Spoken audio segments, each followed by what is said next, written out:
Hey guys, it's Lazy, and this is the day 1 strategies, early atlas strategy progressions to get you through T16 maps as soon as you can, so you can start making currencies. I'm going to run my early game strategies with Betrayals, and I'm going to talk about how you get through the atlas progressions very fast using the proper skill trees. I mean, a lot of people are using a similar skill trees but branch off to different mechanics, and these skill trees will be a vital part of the endgame.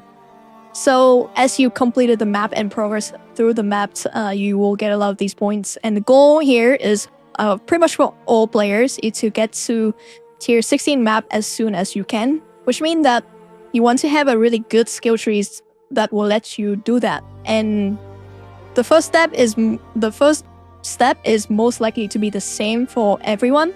We are going straight to beeline to unwavering visions, and when you get here you get 20 atlas passive skill points, and because it's the early game you don't really care about scarabs. You are not going to care about fragments in your maps as well, because we are not choosing map at this stage.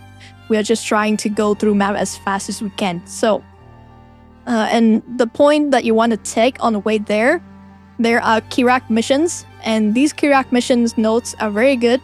It's going to give you additional Kirac missions on completion of a map, and the reason why Kirac is good is when you talk to him, you can have a set of maps that you can choose to run, and it can also be the maps that you have not completed yet, which means that it will help you complete the atlas a lot faster. So Kirac mission is goated, and we are beelining to this, so go ahead and just go straight up. So grabbing shaping of the wall, it's good for helping the map sustains and getting higher tier maps. And then you just path up here, go through the quant wheel, and go to unwavering visions, which is going to give you straight up 20 atlas passive skill points, which you want to take shaping the mountain and shaping the skies next, because these will also help you get higher tier map, which means that you will progress to your atlas even faster, because our goal is to get to T16 maps. So after this point, I'm going to go straight into putting point in Betrayal. So Betrayal is going to help me very good in the early game. So Betrayal just give you missions that you can fight the masters, give you a lot of experience. They can drop good loot, they can drop good currencies, and you can run the Betrayal safe house for a lot of experience. And just so happened that the node is very close, so we are going to grab that next. And then I'm going to grab more of the Kirac mission chance, which have these 6 nodes here, and that's when we are done with all the Kirac missions and the maps sustains, and then the junt. So we will be going to the altars next, and going for the altars, I suggest that you would just go complete this quant wheel here, move down here to the altars, and go for the red altars. Red altar is very good in the early game. It gives you a lot of bubblegum currencies, which mean chaos orb. Bubblegum's currency is the smaller currency that you can use and you can sell on the exchange, which means that you are going to make good currencies if you are going for the red altar in the early games. Wrath of the Coast mode will make the altars a bit more dangerous. It doesn't really matter, we're playing a totems build and we are a pretty good mapper, so it can be pretty safe. If you're dying a lot, you can spec out of this, but otherwise keep it in. We have 6 portal defense, and we're just trying to make currency here. The next thing that you want to do, well, for me personally, is start to get some borrow power from the map. As you get to this point, you probably in yellows, maybe early reds, so the maps are going to get a bit harder. So we are going to put point in here, which is going to give you shrines in your map, and having shrines in your maps means that you can juice it up. You can get more natural spawn monster, which means that they also drop better loot than the added monster onto the map, so there's that. I think shrines is a good choice.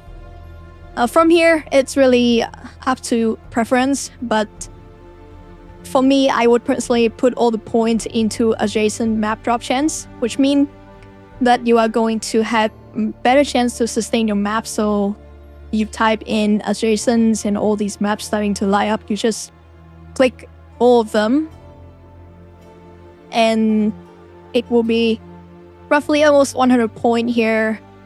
So this is going to be my first 101 point. Usually by this point, you would be in red maps. You can start putting points in here. You get more intelligence, so you can run more safe house. And more safe house mean more loots and more experience in general. Hope that, finger crossed that the reward Betrayal is actually profitable, but we'll see. There are a few more points down here for Betrayal, so you just get more June chance. And then for these points here, I don't think you want to take that. You want to take the test of loyalties, so your syndicates member will gain rank faster and get better loots. So in general, this is going to be my early games strategies, early game Betrayals, and I will be running this and hopefully to get some pretty good loots. Usually the Mastermind safe house is quite profitable, and if you get some lucky veil or drops, it's always going to help. But yeah, this is going to be my first 115 point, and I will keep this updated as we go further into the week.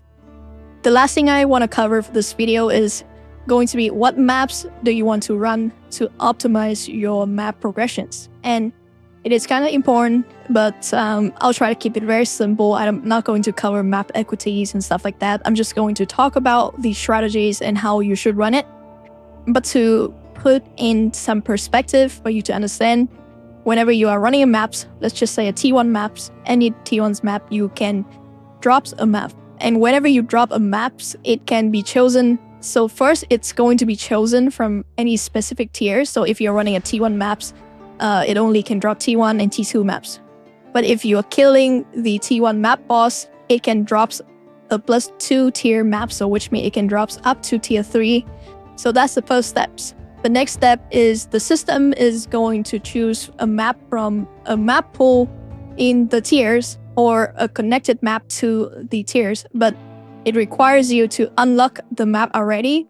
And which means that if you're running a T1 maps and you're just running T1, T2, you don't have any T3 map that you have completed.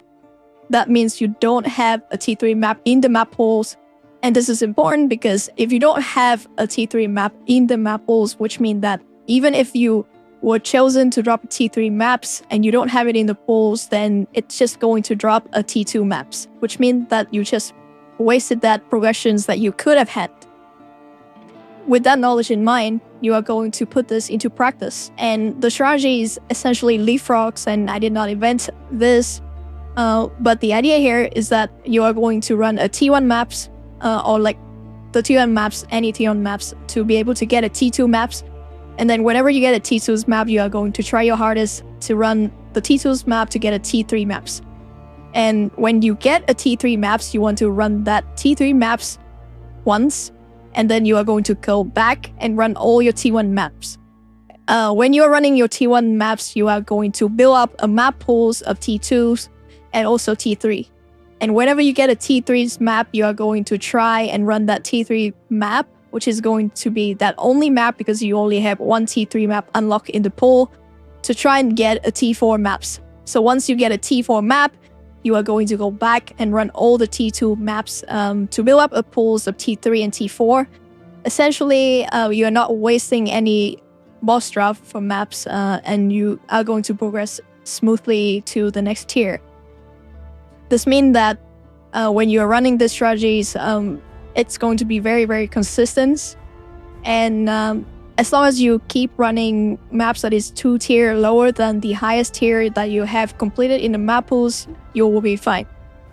If you're running into Kirac missions that have higher tier maps, you want to pick those higher tier maps as well to just, as long as you have a maps in the pools, you are not going to waste any points by running like maps that, for example, don't, like if you waste a boss drop, then obviously you waste progressions. And so that is the strategies. So just repeat this process until you get to T16 maps, and good luck with your league start. I'm going to take some rest, and then hopefully I'll be up and the server will be running. and we'll be blasting. So thank you for watching, guys, and good luck.